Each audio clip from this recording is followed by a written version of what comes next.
তোমরা সব একদিকে আও।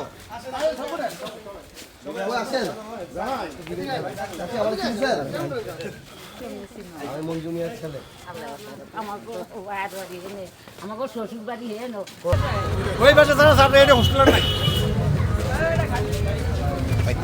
সব খালি কর।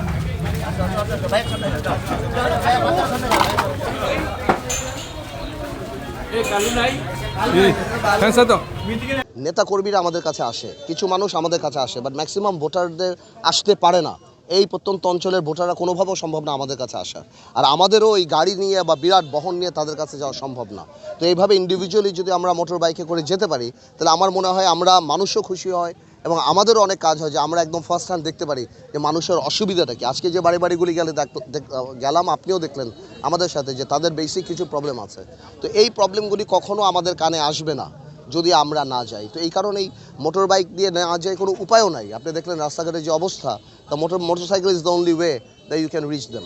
ঠিক আছে, আপনি দোয়া করবেন যাতে আমরা প্রত্যেকটা ইউনিয়নে এভাবে মানুষের কাছে যেতে পারি। কালকেও আলীনগরে ছিলাম, কালকে ছিলাম উত্তর দিগলদি, আজকে আলীনগরের একদম প্রত্যন্ত অঞ্চল দিয়ে ঘুরলাম। আপনার সাথে আমি একমত যে রাস্তাঘাটের অবস্থা খুবই খারাপ এবং যেই শুধুমাত্র কিছু দৃশ্যমান উন্নয়ন করা আর রাস্তাঘাটের বরাদ্দ আসছে আর চুরি হয়েছে, বরাদ্দ আসছে আর চুরি হয়েছে। তো 17 বছর তো আমরা জানি যে চুরির একটা মানে স্বর্গ রাজ্যে পরিণত হয়েছিল, আর ভোলাও তার বাইরে না।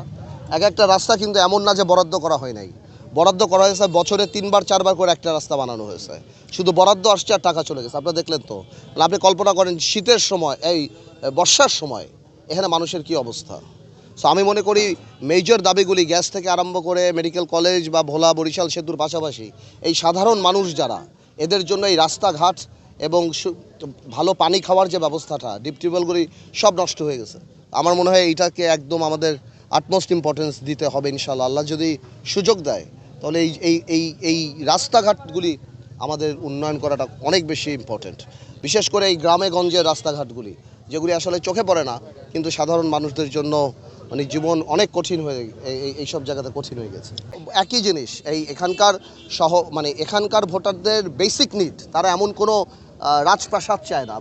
ভোটাররা শুধু চায় আমরা একটু সিকিউরিটির সাথে থাকতে পারি, আমরা যাতে ভালো পানি পাই এবং আমরা যাতে চলাচলের ব্যবস্থাটা ভালো পাই।